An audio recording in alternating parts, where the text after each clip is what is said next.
நம் சமூகத்துக்கு புத்திஜீவிகள் தேவை, துறைசார் நிபுணர்கள் தேவை, ஊடகவியலாளர்கள் தேவை, டாக்டர்ஸ், இன்ஜினியர்ஸ், லாயர்ஸ், அக்கவுண்டன்ட்ஸ் உட்பட ஐடி ஸ்பெஷலிஸ்ட் உட்பட அனைத்து துறை சார்ந்த வளவாளர்களும் தேவை. குறிப்பாக மீடியா துறைக்கு நிறைய பேர் தேவை. இதில் இரண்டு கருத்துக்கு இடமில்லை. ஆனால் எமது படித்த தலைமுறை, அடுத்த தலைமுறை தமது படிப்பை, தமது அறிவு தேடலை ஈமானின் அடிப்படையில், தீனின் அடிப்படையில் அமைத்துக் கொள்வது இன்றியமையாதது. இதை உத்தரவாதப்படுத்தாத போது நாளை ஒரு படித்த சமூகம் உருவாகி இருக்கும்.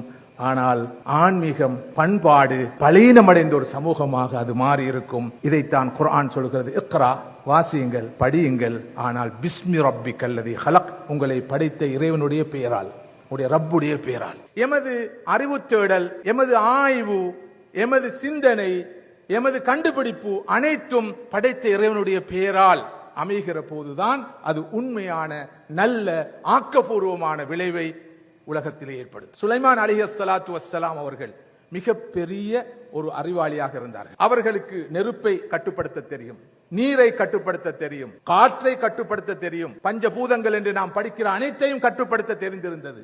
அத்தகைய ஒரு பெரிய அறிஞராக அவர்கள் இருந்தார்கள்.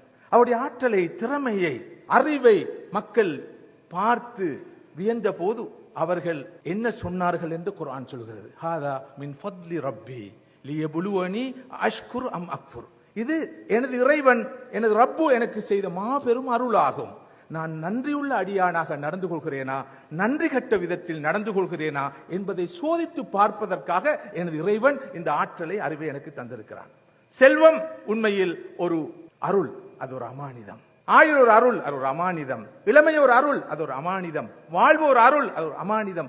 அறிவு என்பது ஒரு அருள், அது ஒரு அமானிதம். இதற்கு பதில் சொல்லியாக வேண்டும். இறை நம்பிக்கையின் அடிப்படையில் தான் எனது அறிவு, ஆராய்ச்சி அனைத்தும் அமைய வேண்டும் என்ற இந்த உணர்வு ஆழமாக கொடுக்கப்பட வேண்டும்.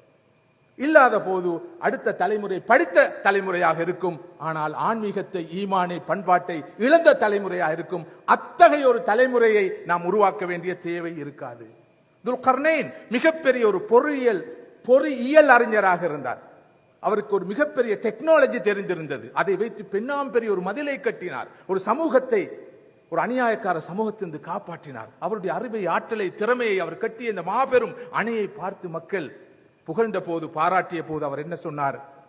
ஹாதா ரஹ்மத்தும் மிர் ரப்பி ஃபைதா ஜாஅ வஅது ரப்பி ஜஅலஹு தக்கா வ கான அம்ரு ரப்பி ஹக்கா. இது எனது ஆற்றல் அல்ல, திறமை அல்ல, இது எனது ரப்பு எனக்கு செய்த மாபெரும் ரஹ்மத்தாகும்.